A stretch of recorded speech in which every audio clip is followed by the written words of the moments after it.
Industrial sector में निवेशकों को बेहतर वातावरण उपलब्ध कराने के कारण कोविड-19 के बावजूद इंडस्ट्रियल सेक्टर में अच्छा निवेश मिल रहा है। एमपीआईडीसी के अधिकतर प्रोजेक्ट में 100% एडवांस बुकिंग हो चुकी है।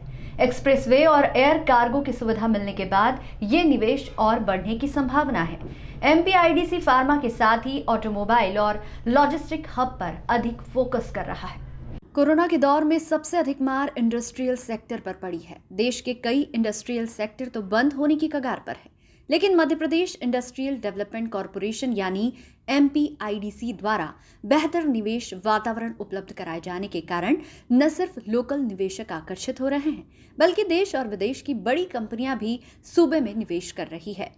एमपीआईडीसी के एमडी रोहन सक्सेना ने बताया कि पिछले महीने में अलग अलग इंडस्ट्रियल एरिया में 400 से अधिक प्लॉट बुक हो चुके हैं। नीमच में विकसित किए गए इंडस्ट्रियल सेक्टर में तो सभी प्लॉट बुक हो चुके हैं। इसमें ज्यादातर स्थानीय निवेशक है। इसी तरह रतलाम के जावरा में सभी प्लॉट एडवांस बुक हो चुके हैं।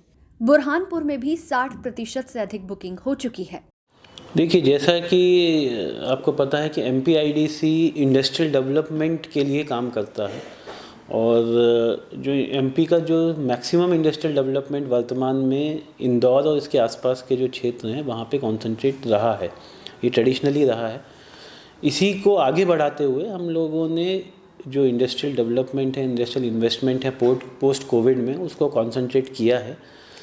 कोविड के बाद लगभग जब मुझे ज्वाइन किए हुए लगभग 3-3.5 महीने हो चुके हैं, तो उसमें जो इन्वेस्टमेंट सिनेरियो है बहुत पॉजिटिव रहा है। सिर्फ इंदौर में ही नहीं, इंदौर के अलावा जो आसपास के जितने ज़िले हैं, जैसे कि मंदसौर में देखा जाए या नीमच में देखा जाए, रतलाम में देखा जाए, फिर उसके बाद पीथमपुर में देखा जाए, तो जितने भी एरियाज हैं यहाँ बहुत हैवी इन्वेस्टमेंट्स अट्रैक्ट हुए हैं। एमडी रोहन सक्सेना ने बताया कि पीथमपुर में निवेशकों को आकर्षित करने के लिए अलग से इन्वेस्टमेंट रीजन घोषित किया गया है। इसके लिए लैंड पुलिंग के जरिए 800 हेक्टेयर जमीन ली गई है। इसमें फार्मा क्लस्टर तैयार किया जाएगा। ये पहला प्रोजेक्ट होगा जो लैंड पुलिंग के जरिए विकसित किया जाएगा। जिन किसानों से इस प्रोजेक्ट के लिए जमीन ली गई है, उन्हें इसके चेक भी सौंप दिए गए हैं। इसके अलावा किसानों को क्लस्टर विकसित होने के बाद प्लॉट भी दिए जाएंगे।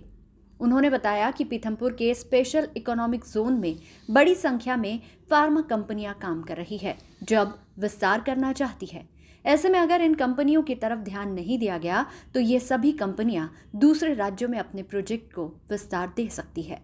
देखिए, हम अक्रॉस द स्पेक्ट्रम सारे सेक्टर्स को टारगेट कर रहे हैं। जैसा मैंने आपको बताया कि जो फार्मा का, क्योंकि एसईजेड में बहुत बड़ा एक सेक्टर ऑलरेडी बना हुआ है और वो सभी यूनिट्स अब पोस्ट कोविड फेज़ में ऐसा उनकी डिमांड है कि वो लोग एक्सपेंशन के फेज़ में हैं।